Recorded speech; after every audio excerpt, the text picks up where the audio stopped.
Welcome to the Jock Podcast. Cheers.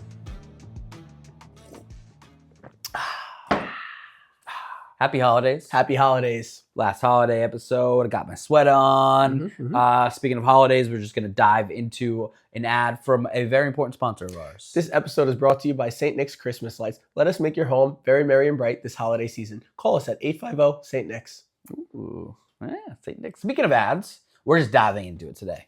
Today's episode is about marketing. Marketing. Woo! Who doesn't love marketing? Being marketed to, marketing others, whatever. You can go a bunch of different routes with it. So we're going to dive into it. You want to lay us up real quick? Yeah, I'll hit the old Larry Bird. Yep. Did he do layups? Yeah. I don't know. Anyway, so we have an agenda, a general idea of where we're going with the podcast, but I was really like, John, let's get into your specialty because this guy's got a big old brain up there, especially when it comes to marketing. So we're going to utilize John's talents and we're going to dive into what that looks like. I know a lot of our Jocksters, for the large audience that we have, I know a lot of you guys are aspiring entrepreneurs. So we're going to try and look at this from two different angles, but integrate it together because marketing is marketing. However, you do have to make some adjustments, whether it's corporate or maybe it's like your startup company with your sole proprietorship or your LLC, or maybe it is that S Corp that has 3,000 employees or... And you can get there too, right? You can start. Yeah, for sure. But I think we really got to tackle a little bit of what it looks like to advertise to a big corporation from one corporation, also from a LLC to a residential customer, because it looks different. But at the same time, there's some of these core things that John was going over with me earlier that really they're essentially at the foundation of marketing. So go ahead, Johnny. I want to just start by saying for myself and how I like to market, there's two common denominators here. It's people, both internally at whatever you're marketing and then externally of who you're selling to.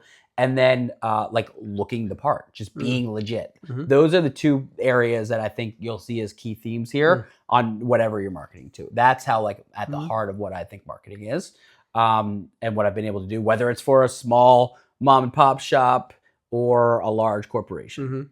So diving deep into it, when I say people, what do I mean? On the marketing side internally, you are the company, right? Like St. Nick's Christmas Lights. It's in the name, of course, but you and Nick are the company. And when I say that, it's not just you have to do everything for the company. It's a trickle-down effect, right? Whatever you're building is also being trickled down to the employees. Your leadership, your brand, your vision for the company, everything along those lines is being trickled down. And we can dive deeper into it, but that's at the heart of it is the people, both from the leadership position and then from the company. On the vice versa side of it, you need to know who you're selling to, right? So if you don't know who you're selling to or what you're doing, you're going to have a hard time making sales. So let's take a step back then from the people side. John, what do you mean people? John, what do you mean people? Thank you. I mean, people like to buy from people. People they know, people they like, people they trust, no matter what it is. It could be cat litter. And I'd rather buy from you who made cat litter because I know and I like you, and it might be $3 more than to buy from Friskies. Is that the company? I should know this. I buy cat litter all the time. Bad-mouthing companies considering we're already struggling with an audience. Companies you don't even know, just throwing their name out there. Stomping on it. But versus the company that I don't know, I don't like, I don't trust because it's $2 cheaper. Yeah. Some people differ in that sense, but I think the majority of the people, if they know you, they like you, they trust you, they're going to buy from you. So how do you showcase this, right? It's easier said than done of all right, you could say this. Well, John, you say you like me, you trust me. Well, guess what? R&L still hasn't cleaned my house, right? I know I live in a condo, whatever, but you know what I mean. So you can showcase this through when you're building your brand. So take a step back to the very beginning. Your brand, the company that you're building, should represent you. And I'm not saying it has to be a face of yourself, a picture of yourself as the logo and your name and all that. Your personality and your vision should spark through this brand. If you value, if you're a Christian and you want to showcase that in your brand, I'm not saying flaunt it, but have subtle hints in there maybe. If you really enjoy like you and your wife and your dogs, you can showcase that on the Who We Are page. Talk about your story, right? Awesome. Get people to know you. for a bit of who you are. And then just in general, like, again, taking a step back, start with, like, much like we built our foundation in episode 1 of our people, build your foundation of the company. Logo, name, slogan, website. So you should have your landing page. Did I talk about this in this episode? Mm-mm. Okay. You should have your landing page. Repeat it and just keep going. Yeah. You should have your landing page.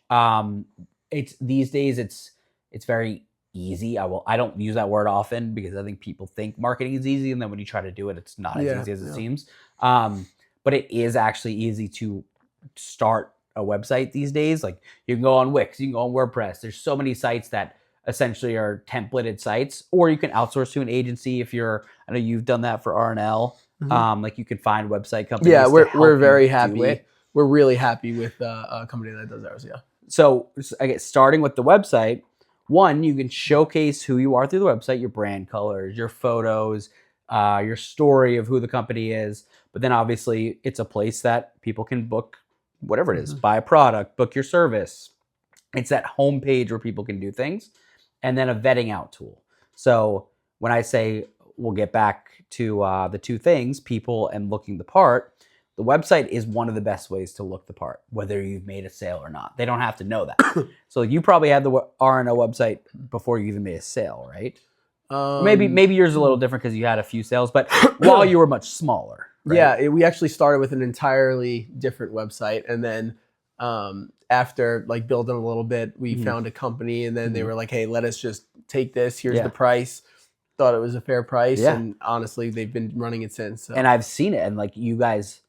Even long before you grew to where you are now, you looked like you were. I agree. It was always, whenever a customer asked, whenever a customer asked to see our website or have a link, I was always like, sure, absolutely. Yeah. Here you go. Yeah. And that's what you should be confident to share those things, because people look at that, right? When your website looks good and it's got all the right buttons and it looks the part and it's who you are, people like assume that you're good at business versus the opposite. When your website's down or doesn't look the part or it looks like you just threw it together, people assume that's how you do business as well, like whether you think that or not. So one, again, your website should look that part. And then also when you talk about rankings and SEO, if you're a small company, ranking is very important. You guys have gotten jobs too. We're gonna like cycle in R&L every now and then too, but like you guys have gotten jobs too from people Google searching, right? Yeah, some really big jobs too, like randomly in a town that's not so close to us, we'll get a call and like, hey, you guys, we Googled surface cleaning, you guys came up. Next thing you know, it's a huge contract for the whole year, and it's all because of that. So, and that's not like, we'll get into outreach later, like proactive marketing, but if you can get jobs like that, you're gonna be so successful, because that's few and far between where someone just magically finds you and reaches out to you. So it's another way to spark what you're doing. And then now with the rise of AI and ChatGPT, despite ChatGPT kind of like taking over for Google, guess what? They use Google for their searches. So if you're still ranking well and someone is asking ChatGPT, hey, I need to hire a cleaner, who can I hire? They're going to pull a list. That list is coming from Google too. So you need to be ranking on all of the sites. The more people rely on ChatGPT, Google for a lot of their issues. So again, that starts with that landing page that people can go to. Okay. So I think that was awesome. And I think it takes us back to like what we always talk about, you're going to, of course I reference it a lot, but that Stephen Covey book, 7 Habits of Highly Successful People. I just think it's a great book. That inside out approach is where it talks about all this, but I think it's really like, if you're starting your own company, maybe just let's take a step back for a second. As valuable as this is, like to look the part, you got to be the part. So it's kind of like the golden goose or the golden egg. Don't focus so much on that golden egg. You got to make sure that golden goose is ready to go, primed up. And that is where the money is, not so much the egg. So yeah, you can have this kind of marketing scheme, but at the end of the day, if you're not executing, you're failing. Listen, let me tell you, one story, we were doing marketing for a restaurant in the Charlotte area. And they said, John, we're not getting enough sales. We're not getting people in the door. So I said, all right, let me come by. I spent the day working from the restaurant. Literally just brought my laptop. I was working. I watched I think it was like 7 people, like 7 groups, walk in, not be greeted by the host, and walk out throughout the span of like 6 hours. Marketing can't do that's not literally. I was like, we had a meeting after, and he was like, I need to get back to the bones of the company, what you're talking about, and said this isn't a marketing issue. This is actually an operational issue. So it actually opened a whole can of worms. And you're right, like it's impossible to market a bad company. Yeah, that's very humble that they did that as well. Oh, they responded very well too, and they were like, yeah, you're not wrong. So that's so interesting what you just said. It's impossible to market a bad company because you can be transactional, right? You'll make a few sales, but it's much like anything else in life where it's going to catch up to you. So what I can relate to is, say we have that fancy marketing, we get that job, we do a poor service, all of a sudden we get a 1-star review. Now that marketing's just bringing somebody to a 1-star review. Yeah, and then you don't have that person that you don't have a referral. Your person's not going to call that person. If they do, guess what? They're not coming. And they're going to the next company or whatever. Yeah. So now let's take marketing. You have so much like valuable insight. Let's take marketing and let's dive into it as far as like that entrepreneur. Yeah. And we understand that when you're starting a business, I know so many people that either start a business, want to start a business, whatever, work with a startup company, and like you kind of get to this point where it's like, how do I get jobs? So, and before you can take on a few $100, couple $100, $1,000 company to run your marketing, like you don't have that kind of capital. No. So let's get a little gritty now and like old school and what really does work. The word you just used is gritty. That's what you got to do. Yeah. Marketing is a hustle. Yeah. You know that. I've seen you do it. Like when you're starting small with no budget, you can't really outsource anything. We've all been there. Like, you have to grind, and you have to grind with marketing, whether it's buying your own printer or printing signs that cost 20 cents each that you designed on Canva. Use Canva. Okay, Canva will make anyone look like a graphic designer. There's templates. Just put your own colors in there. It's free. You can have a free. Do you use Canva?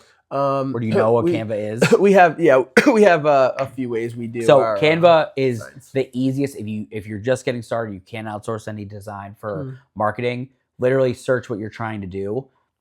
Yeah. Flyer for my company, menu for my restaurant. Yeah. There's already going to be templates in there. Use that. It's free. Print it on your printer or go to Staples. You can print it for 10 cents a flyer and just hand them out. So one thing, I'll give another example. Like, my sister started a smoothie and acai bowl shop, and one thing I did, she didn't want to outsource. Like, it doesn't make sense to outsource a marketing agency. So I literally went to all the companies around with little samples of the smoothies and bowls and coupons. Come in, and they were coming in. They were doing things. So it's literally a grind. Like, I would spend the day going out here, boom. You've done the same thing for R&L, I know, right? Yeah. So we've done several things, but we've done door-to-door sales. Okay. We do something called 5 rounds. So if you do get one customer, we have these nice flyers made. At this point now, we're ordering large quantities of professionally done flyers, however the brochure poster looks. And we hand them in 5 mailboxes near the customer we just did. Yeah. Sometimes we customized it with a price for what the service would cost. It says gutter cleaning with a little slot, price, pressure washing, whatever the case may be. Then we do yards. There's several things we do. But yeah, we have started from the nitty gritty. And honestly, we get jobs from both. Like now at this point, it's really nice because word of mouth has, this being this far along, we get calls from referrals, which is really, really nice. But to get to this point was a lot of nitty gritty. And then there's also, just to talk to our service industry or people who are just starting, there's also lead platforms that I would encourage you to try. For us, we use Thumbtack. That kind of built us. As you were starting? Yeah, so it's expensive at first, right? But all of a sudden, if you're investing $500 and only charging $1,000, say you make $500 profit, you can't really look at this as $500 profit. You just built a customer base. Now you have incentives for referrals. All of a sudden, they're telling their neighbor. So you can't really, or if you're built like us, Nick, my business partner, is huge and adamant on service agreements and having annual agreements. So this is now reoccurring income. So now that we've received this $500 or $1,000, whatever, that year, we paid $500 for the lead. The next year, we're not paying for that lead again. And all the referrals that we get from them, we're not paying for that either. Yeah. So at first, there's no easy way about it. But marketing, whatever the case may be. You gotta grind. like, you know who did a great job of it that comes to mind is the content creator at your wedding. She said, the one that came for free. She was hustling, right? She said, "Let me do your wedding." So our wedding planner, we hired a company, and she said, "Hey, somebody reached out to me and thought that they would like to cover your wedding, no charge." Sure. They released 2 amazing videos. They were incredible. After. Yeah, and she's trying. But now she has a profile or a platform. What's the word I'm looking for? Portfolio. Thank you, buddy. Now she has a portfolio. I have another friend. He's so good at what he does. I'm always encouraging, start your company. But right now, like, it's time to give things for free. Like, just whatever you can do, like, just build a portfolio. Yeah. Then now that they know what they're buying, like what you're talking about, you look the part. Now, like, you know what? I will pay $10,000 for you to do this because I know you're going to do a good job. So like, back to the smoothie shop example, and it fits into all of this of, you have to look at it like your marketing dollars mean a lot when you're small. Spending $1,000 on a Google ad has to work, right? Yeah. So that's why, like, that free approach, yes, you're giving your time, but if you're hustling and having a lot of time, because it's what you're doing, it's the way to do it. So, like, for the smoothie shop, they were giving small smoothie. It was like, basically, how would we rather spend $500? Would we rather spend it on the actual product that we have? So now we're just spending the money on the fruit and all that we have, and then we're hustling and giving out coupons. Or would you rather pay an influencer to post a video that's probably not going to land? Yeah. So you do have to try things, but it's all, at the beginning, it's all about hustling. And then you can hustle on social media. I mean, the beauty of everything these days is that you have a phone with you all the time, up on Instagram, TikTok, Twitter, and just start creating content and just start DMing people, reaching out to people. But that all takes hustle. So, like, the Instagram approach of, like, if you were selling whatever, if you're, give me an option, give me something to sell. Christmas lights. If you're selling Christmas lights, neighborhoods have Facebook groups, right? So they're kind of flooded now with, like, a bunch of salespeople, but in general, you could go on Instagram, search the location of a neighborhood, and just start DMing everyone in the neighborhood the Christmas light special that you have. Your profile should look the part. You have maybe some work you've done, who we are, whatever. So that way, when they come back and vet you out, it makes sense. And now they've got a coupon waiting for them in their DMs. Yeah. But you've got to hustle to do all that stuff. Once you have this, if you have a CRM and you're building this customer base, all of a sudden, say you do this for 3 years, you're what's the service? You're a plumber, right? You're a plumber. Now all of a sudden you're opening a landscaping company, and your plumbing company's doing really well, but for some reason an opportunity came about and you want to do this. You have a giant customer base you get to reach out to now with their phone numbers. Yeah. Hey, Michael, I know we blah, blah, blah. This is whoever from this company. We're really happy to service you. Just want to let you know we started a landscaping company due to this opportunity. We're happy to give you 25% off your first service. It's the fact that you have their number. That's like the hardest part, is to reach people personally, especially if you had that interaction with them already and they know you're professional. It's not going to be like some random guy, hey, I'm starting a company. It's like, okay, this, it's not like their company went out of business. There's an opportunity. The guy's a professional. He knows what he's doing. I think I'm going to give him my dollars. And that's like outreach in the right way, right? Like they've already vetted you out. You've already done a good job for them. And your outreach you did wasn't just, hey, I want to make another sale, buy from me. It's proving value. Like you gave me an example today of going back to people that you've done work for in the past, and you showed them what their house would look like with Christmas lights. Yeah, similar to what I was. That was like pretty much what I was trying to say. Yeah, that's literally proving the value before you ever, like. It's not like you reached out and said, you didn't just say, hey. This is what we're talking about, the difference. You didn't just say, hey, come, let me do your Christmas lights. It's, this is what your house would look like with Christmas lights. That's not exactly what I was saying. I'm really happy you said that, though. Like, that's such a good point. Like, it's a huge difference. Well, you said you proved the value, like, before it happened. That's like, then they see their house and like, oh, my house does look pretty good with Christmas lights. That gives them more something to think about. Can we give this example too? Can you pull those up? Oh, like just effort that goes, that light example. Well, both examples. Give the story of like what you used to do versus now. Yeah. John was asking earlier, like, I don't know if we ever did flyers, like homemade flyers. Actually, we have done that as well. I'll just go on before I present this. My wife and I, she bought into her dental practice this year, and we live in a nice neighborhood, and we decided to write out this beautifully done, written, personal letter with a picture of us and our 3 dogs, similar to what you were saying. Mm-hmm. And then we stapled each of our business cards. So that's a scenario where I think that's still very professional. Yeah. But when you're doing something like that personal in your neighborhood, you don't want something like this, I think. No. So we handed those out, and we got, honestly, that was an awesome thing we did. It was really fun. For mass producing, or not mass producing, but when I'm handing these out in large quantities in random neighborhoods, do I need to make it so personal? No. How can I make it so personal? That's the mass marketing side of things. Yes. So here we have these flyers, and these are similar to what we were printing out. And who has not opened their mailbox or gone into their little soliciting, what's that thing? The bottom side of the mailbox. Oh, I don't know. Yeah, that's where you're supposed to put like flyers. I just open them up. Yeah. But it depends. But anyway, so we'll stick these in them. Now, who doesn't get a bunch of these? A lot of the times, most of the time, and no, in the garbage, right? Yeah. So I tried to eliminate that. Nick and I were spitballing some ideas. How can we get people to actually look at what we're offering? So we decided to come up with these little goodie bags. Mm-hmm. They're a lot more time consuming, opposed to just sticking that. Mm-hmm. Now I'm putting the flyer in, a magnet, a $50 off coupon, and a candy cane, tying it up. Mm-hmm. However, you target your audience, you target the neighborhoods you think would buy or be worth it. Mm-hmm. And I will say, for how many we put out of those and how many callbacks we got versus this, significant difference. Wow. Yeah. And you know what it is too? It's interesting. It's what caught my attention.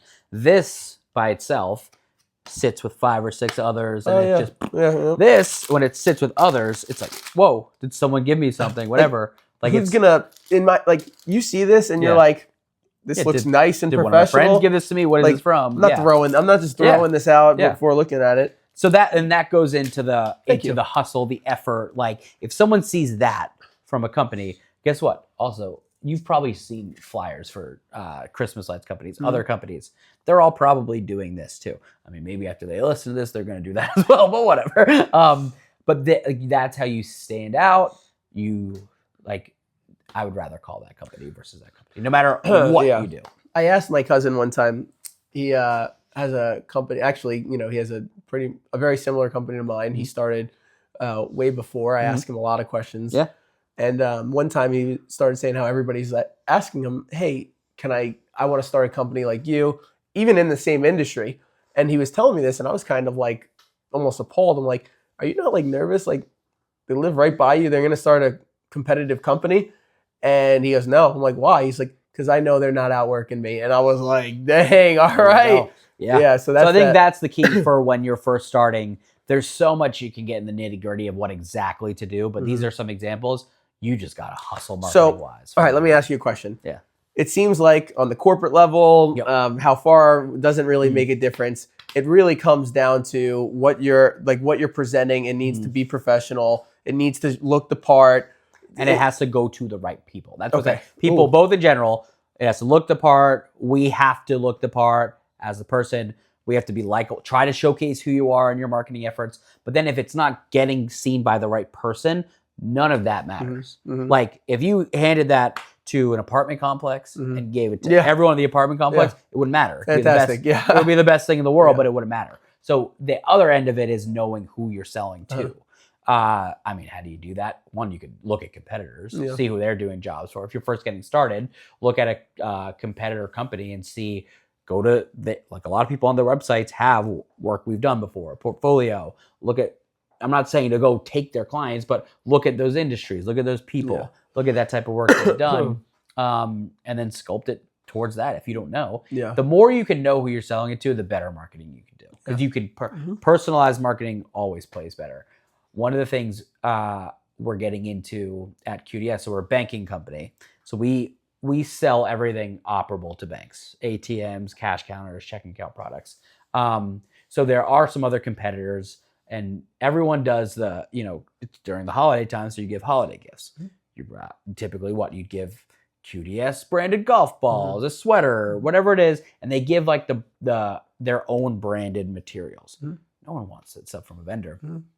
So we're trying to get to know prospects. Like one example, we were on a first call with a new bank, And the lady just starts going on a rant about how she loves Alabama hockey, like the school, University of Alabama's hockey program. So we sent her 2 tickets to the opening game. Like Alabama, like it might sound like a bribe, but it's like personalized. No, none of the other vendors, one, are getting to know that she likes Alabama hockey. That's the key to it. It shows that you care. Yes. It's like you're listening. You care. It was just a brief conversation. And then she sees it after and she's like, oh, wow, they listened to me about this Alabama company hockey. cares. Yeah. And like the more you can get to know their family, right? Like talk about their family. These are cheesy, might seem cheesy, but like it matters to people. And honestly, it should be genuine too. Yes, like, for sure. You're not trying to, like you actually should care about it. So, yeah. And then I think should we get into maybe you're maybe taking the next step? You've got some employees. How can you do that? I think for today we should just focus on, because I think you have now marketed for JFK, a big bank, a restaurant, a garage door installation. You've been marketing. I think we'd like to, the Jocksters would like to know, in your experience, I'm sure you've already kind of touched base on it, but what's really going to stick? Like if they're right now, like they're sitting at home thinking like, how do I get customers? What is the nitty gritty first thing that they can start doing? Yeah, I think the brand is number one. So if you're building this all-encompassing brand, and the more you can add to it, the better. Similar to what you're doing with R&L, I think it's kind of textbook for it, where you started off just doing gutter cleaning and pressure washing and this, and then the more you grew, the more the company grows, and then it's more opportunities for your current customers to grow, because you're always going to make the most on your current customers. The more that they'll continue to buy, if they like you, if they do a good job, and then your people. So I get into it's not just you. I think it's your people. So a lot of things I'm doing right now is training how you can show your foundation as the company leaders throughout the company. So it's a trickle down effect of if everyone works for R&L, how do they represent R&L on databases? Because your people are going to be your best salespeople, and not just your sales team. You might have a sales team, but your technicians that go out and fix up for your companies are literally going to drive sales opportunities for you if they're presented the right way. They're dressed the part. They look the part. They speak the part. Like, even I remember going out to, it was a commercial cleaning job with you guys a few months back, and it seemed as if the superintendent, is it the superintendents that are out there? They were very impressed with just like the level of communication that you were giving from R&L. So like, they like go back to basics. You would be shocked at how many companies don't communicate well. If you can communicate well with your clients, like be over communicative. Hey, I'm working. I just saw your order. Thank you so much for ordering. This will be ready in 2 to 3 business days. It'll ship out. Just that like goes a long way. After the order, thank you so much. Here's 15% off your next order. We really appreciate your business. Or you send a thank you note or something along those lines. If you communicate with people, oh my goodness, it's crazy. With prospects, if you're getting a quote, if someone's like, hey, I saw your sign, would love to have it, and you take 3 or 4 days to get a quote to them, they're not going to buy from you. Because if you took 3 to 4 days to do a quote, which is a sales opportunity you should be jumping on, how long are you going to take to do the actual job? It's little things like that that are like, it all has to kind of look the part. It's back to, is the business kind of like sound before your marketing efforts have? But that's all kind of a part of marketing too. Like you can set up automations now. I think you guys have maybe some automations too that some of your employees can send out to, if they're on the way to job, stuff like that. Make it easy for your people. Use some of the tools that are out there. Like, I'm not saying AI is the know all be all, but use it as a tool to use these automations as a tool. Get a CRM. I like HubSpot a lot. You have your own, but like all of these different tools that are out there now it can be overwhelming. So do your research. We could even give some options or go in, or you could talk to us about it, but there's plenty of tools. But be sound, hustle. Again, that nothing's going to top the hustle. That's like the number one. And then showcase who you are, I think, through it. If you're a good human being and you really do care, if you have passion for your company, passion for your clients, passion for your employees, again, that's something we could talk about later. But if your employees like you and respect you and know you, and that trickles down, they're going to talk to your customers very well. If they don't like you and respect you, they're not going to talk to your customers well. They're not going to treat them well. So yeah, that All might have been a mouthful, but no, that was, I'm like soaking it in. I'm like thinking about a lot of stuff that you're saying. And yeah, it's something I could easily relate to is, well, know your industry, right? And in our industry, I think that right off the bat, 50% of the companies are doing exactly the opposite, or just not doing what you're telling us to do right now. And for example, you could have two people pull up to two different houses on the same block for a gutter cleaning, right? One neighbor's right in the middle. They're going to see both.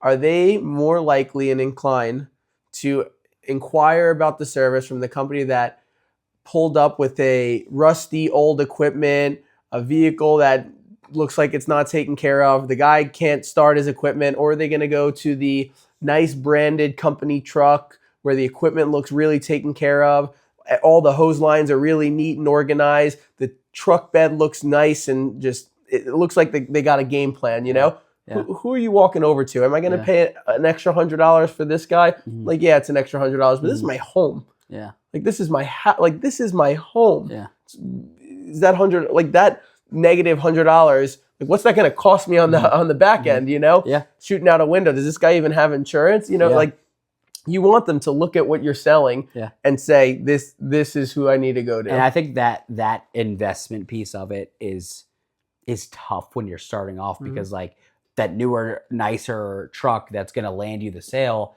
is an investment that you're going to have to make, but it can easily be justified with a few sales, and like you can make that money back pretty quickly. And a funny story. So when I was working at the marketing agency that I worked at after college, it was like right after college, I was still using my college laptop because we weren't making a lot of money at our agency.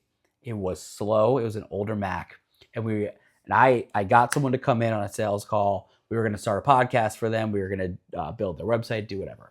And I'm sitting there, we're talking, and he asked to see something. So I was like, yeah, let me pull it up on my computer. He comes around, starts looking at my computer. It's not loading. Oh, the thing is not loading. It's got like the little like circle going around. Are you stressing? I was so embarrassed. And it was just like, and that's how it would take forever. It was an older laptop. Yeah. But my boss didn't want to buy a new one yet, because he was like, we gotta make some money first. And we lost that sale. Wow. And I mean, why would you hire a company to build your website and do all these things if their laptop isn't even loading? Yeah. That's a horrible sign. Yeah. So like little things like that, obviously you learn from them, right? We bought a laptop the next day, whatever. So, but it was like things like that. Oh man, like they can kill you at the beginning, but it's hard to take that leap. So I do see both sides. You have to be careful with what you're spending. Like investing in your company, I think is huge. It's really, I'm not saying any of this is easy. As you know more than anyone, it's so hard. It's not a get rich quick scheme. No. Like the $400 that you just made is not $400 you just made after taxes and expenses and all that. But no, it's okay. Well, now I have $100 to make these flyers. Yeah. Now I have $50 for a nicer whatever, and maybe I buy this whatever. It's just it's a constant investment, and like it'll show. It really is going to show. Yeah. So, and that's probably again, I don't have my own company, so it's not my similar mindset. But I've worked with enough. You have to make that switch from, one, you're not getting consecutive paychecks when you're an employee. So when you see a $5,000 check come in, you might be like, all right, here we go. We're going to go spend. We're going to have fun. But you also realize, maybe I don't know when the next $5,000 check is going to come in. So one, I have to save it, but reinvest it to try to make some more. So I think that's something to keep in mind, is like, once you start making some money, you got to be careful. Yeah. Build. It goes back to that foundation. Build that company on the strongest foundation you can have. And also, the last thing I want to say is don't, kind of a big step back. Did you actually have something relevant to that? No, it's okay. Okay, so are you sure? Yeah. Okay, I was gonna say, going back to this whole thing, like, don't ever forget whenever you're marketing for your company about who you are. That's the most important thing, right? So you want to represent yourself, what's going to give God glory. And that's what that's all that matters. Yeah. I remember, go ahead. No, I was just going to say, to that point, like my work in New York for the last couple of years, when I was probably at like my lowest on a happiness scale, my highest on a stress scale. I was marketing something I did not believe in. A lot of their values was not even close to what I believed in. Yeah. It was rough. And they ate at you. Yeah. It was like it was hard. Same with starting your own company. If you don't believe in it, if you're not acting the part, if it's not you, it might be, the money might be good, the sales might be good, whatever it is, it's gonna catch. It doesn't matter. Yeah. So that was fantastic, and maybe we can dive deep and like go into specific areas. I'm sure we can. I'm sure we can pick at your big brain and talk about specific things and break it down into episodes. But that was a really good general entry, and thanks for sharing your insight, buddy. Of course. So until next time, Keep hustling. Pop.